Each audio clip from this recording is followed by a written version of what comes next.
Of course, you're going to have to think about what you're going to eat. Now, in 1965, astronaut John Young went into Wolfie's Diner in the Ramada Inn, Cocoa Beach, and ordered himself a corned beef sandwich. This was a couple of days before his flight on board Gemini 3.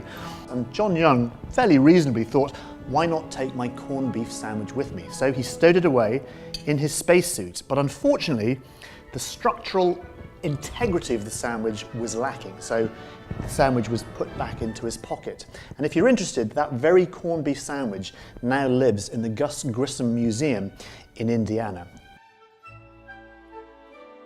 And it probably tastes better than this one.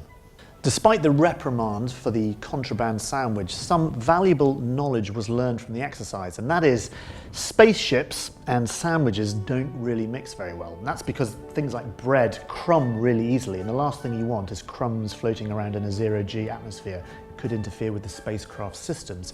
But a solution has been found to the spaceship sandwich conundrum, and that is the use of flat tortilla bread, which of course doesn't crumb at all and also will give your space sandwich structural integrity. Come on, George, come on, we're going to go for a ride. Before human beings ever rode on rockets, animals went first to test the waters.